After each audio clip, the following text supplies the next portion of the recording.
어쨌든 그만큼 그 아쇼카 왕이라는 왕 이름은 그냥 불교 공부하다 보면 한 번씩은 들어볼 정도로 굉장히 유명한 아쇼카 왕하고 네. 중국의 양무제가 가장 불교적으로 어떻게 보면 유명한 왕이에요. 네.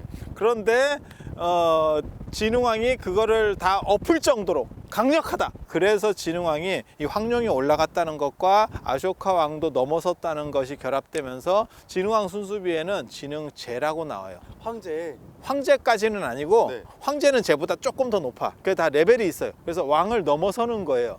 왕, 제, 황제 이렇게. 언뜻 생각하기에는 아유 자기가 쓰고 싶으면 뭐 황제라고는 못 써요. 고종이 황제 칭하듯이 대한제국하고 황제 칭하듯이 그렇게 쓰는 게 아니에요. 옛날에는 국격에 맞춰서 군사나 인구나 어느 정도 이상이 갖춰졌을 때만 그 다음 글자들을 쓸 수 있었어요. 약간 세계적으로 룰이 조금 있었던 거네요. 아시아. 동아시아에는 만승천자 천승제후라는 게 있어요. 전차가 한 1000대 정도는 돼야 제후, 10,000대 정도 돼야 천자라고 한다. 그래서 이게 다 레벨이 있어요. 그 정도로 이게 제를 쓸 정도로 진흥왕이 이 황룡사 건립을 하면서 왕격이 확 높아진 그런. 그리고 실제로 부처님의 그러한 가피를 받으면서 이제 어떻게 보면 신라가 강국으로 되는 초석들을 이 양반이 다 다지는 거죠. 왕위를 양도하고 출가해서 스님이 돼요. 우리 말년에. 선배예요. 오. 우리 선배예요. 우리 선배 중에 잘 나가는 선배들이 많이 있어요. 진흥왕, 버풍왕, 네. 청나라의 순치제라고 아세요? 들어본 것 같아요. 황제인데 네. 그것도 청나라가 굉장히 잘 나갈 때 황제예요. 네네. 그냥 때려치고 오대산으로, 중국 오대산으로 출가해 버렸어요. 나는 이런 것들은 다 별 볼 일 없다라고 본다. 이런 거는 뭐 너무 좀 부럽지. 약간 나도 한 번쯤 내 손으로 버려보고 싶은. 이건 다이아몬드 수저도 아니고 미국, 중국을 섞어놓은 것 정도의 국격을 가진 나라의 임금인 거예요. 황제인 거예요. 그런데 이런 거는 내가 원하는 게 아니었어. 그리고 멋있어. 출가시를 하나 딱 써놓고 그 다음에 오대산으로 딱 들어갔어. 나중에 아들이 만나러 와요. 안 만나줘요. 난 이제 출가한 사람이니까. 네. 가진 사람이 놓는 거 너무 멋있어요. 전 안 가져봤으니까. 그렇게 해서 그 장육존상을 만들게 되거든요. 장육존상이 어느 정도 높이의 상이냐면 1장 6척 16. 한 장이 옛날 척이 20cm짜리 척도 있고 그 다음에 30cm짜리 척도 있고 25cm짜리 척도 있고 도량이 달라요. 근데 이거 지을 때는 30cm. 고구려 척 35cm짜리. 그러니까 1장 6척이면 35 곱하기 16을 해야 돼요. 350cm 플러스 6. 6, 38, 그 다음에 190cm. 네, 그러니까 한 5m 30? 5m가 약간 넘는 여기에 그 상을 세 분을 세웠어요. 와 잠깐만요. 여기에 세 개가 다 5m가 넘으면. 아니 양옆에는 좀 작아요. 오. 가운데 메인이 5m가 넘는 상이 여기 올라오는 거예요. 그럼 어디 생각하시면 되냐면 금산사 미륵전. 미륵전에 보면 이렇게 서 있는 큰 미륵 부처님이 계시거든요. 그 정도보다 더 컸다고 생각하시면 돼요. 기록에 의하면 부처님 키가 1장 6척이다라고 하는 그러한 뭐랄까 신화적인 이야기가 있어요. 그걸 맞춰서 만든 거예요. 예, 거기에 맞춰서 그 불상이 서 있던 자리가 여기예요. 그리고 이 자리가 이 황룡사에서 제일 좋은 자리예요. 명당 자리예요. 네, 명당 자리고 신라 전체에서 제일 좋은 자리예요. 그 당시 진흥왕 치세에 신라 전체를 아울러서 가장 좋은 자리가 이 자리예요. 그래서 여기에 앉아서 뭐든지 기원만 하면 그냥 다 이루어진다라고. 잠깐만요, 스님. 잠시만요. 일단 앉아서 기원을 하면 된다는 거죠, 스님. 그리고 그 상이 입상으로 컸기 때문에 여기다 이렇게 꽂아 놓은 거예요. 이렇게 동으로.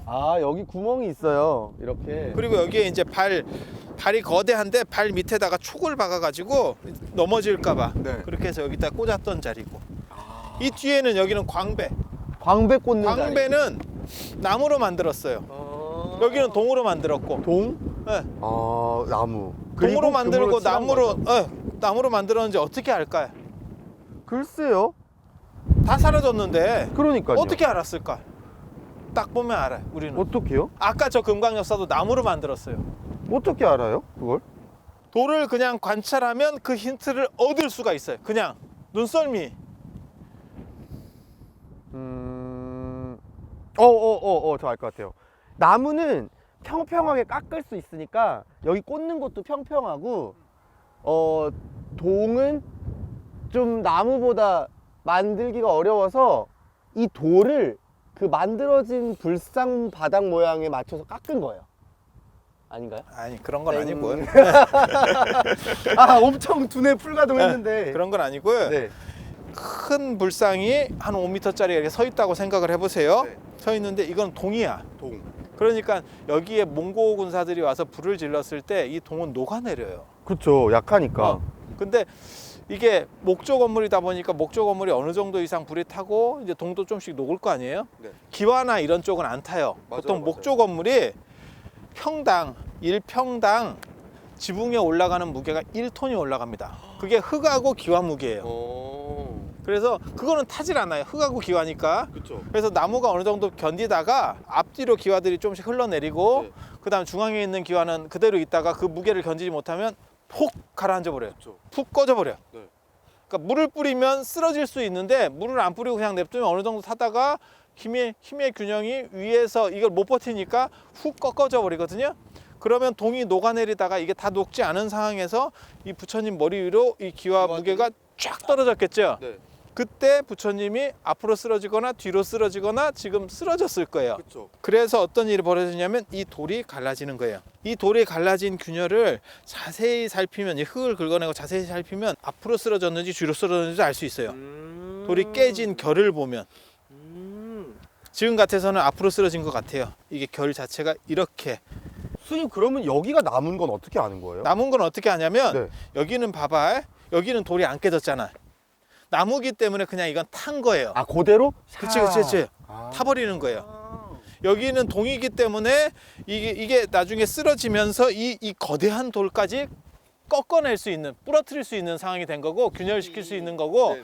여기는 나무니까 그냥 타다니까 그냥 여기는 꺾어진 그게 없는 거예요. 제가 그냥 소복이 그렇지, 쌓였겠네요. 그렇게 생각하시면 돼. 엄청 신기하다. 이렇게 들으니까는 뭔가 그 당시에 탈 때도 어떻게 이 절이 막 탔는지도 막 머릿속에 그려지는 것 같아요. 그건 아닌 것 같고요. 아니, 좀 뭐 그 그려봤어요, 정도까지, 그려봤어요. 그 정도까지.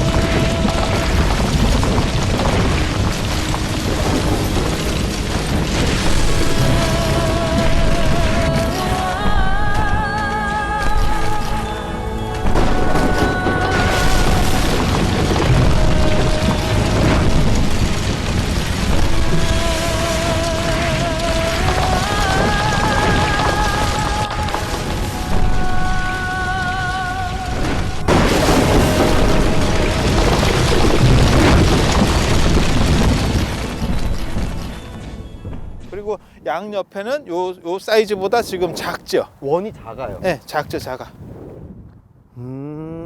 높이도 좀 작았겠다고 볼 수 있겠네요. 어깨 정도 됐을 거예요. 왜냐하면 주대종소법이라고 그래가지고 주인공은 크게 하고 그다음에 옆에 이제 보여는? 작게 하는 그런 문화가 있어요. 그게 밸런스도 맞는 것 같고. 그래야 시선 집중도 잘 되고. 그렇네요. 광배 얘기를 했는데 광배는 좀 복잡하거든요. 복잡했을 경우에는 나무를 쓰는 경우가 있고 동을 썼을 가능성도 있긴 있어요. 사실은 동을 썼을 가능성도 있긴 있어요. 근데 동으로 만들면 그렇게 치밀하게 잘 안 나와요. 아니면 두 가지 버전을 썼을 수도 있어요. 그러니까 가장 화려한 중앙 메인의 광배는 나무로 쓰고 금으로 이렇게 다 입혀놓으면 구분을 거의 못합니다. 그리고 양옆에는 좀 심플하게 만들어서 동으로 했을 수도 있어요. 왜 그런 추정도 가능하냐면 이쪽은 또 사실은 돌이 부러졌거든요. 그렇네요. 깨졌어요.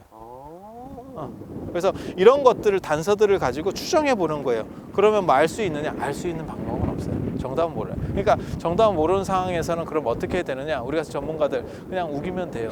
논문을 먼저 써놓고 계속해서 우겨갑니다. 그러면 뒷사람이 그걸 읽으면서 아 맞는가 봐 이러면서 계속 따라와요. 약간 동의한다는 댓글이 달리는 것 같은 거네요. 그렇지. 아. 근데 전문가하고 이제 비전문가의 차이는 뭐냐면 비전문가는 모든 자료를 검토하지 않고 다른 반론 자료가 있는데도 불구하고 그냥 자기 생각을 말하는 건 비전문가. 전문가는 모든 반론 대상을 다 검토해보고 특별한 내용이 더 이상 나오지 않을 것 같은 데서 자기 생각으로 정합성 있는 추리를 해내는 게 전문가. 뭔가 이 연구자의 관점에서 나온 추론들이다. 인문학자 전체를 통틀어서 가장 많은 논문 실적을 가지고 있는, 가장 많은 박사 학위를 가지고 있는 게 접니다. 스님 이제 가요. 아니에요. 옆에 잠깐만 보고. 그런 건 제가 말씀을 드려야죠. 셀프로 하시면 어떡해요. 아니 나 혼자서도 할 수 있어. 사촌왕 이런 거 들어봤잖아요. 그쵸. 이것 때문에 문제가 많아요. 뭐 방이 따로니까요. 그래도 너무 없어 보이지 않아요? 이게 세트도 아닌데.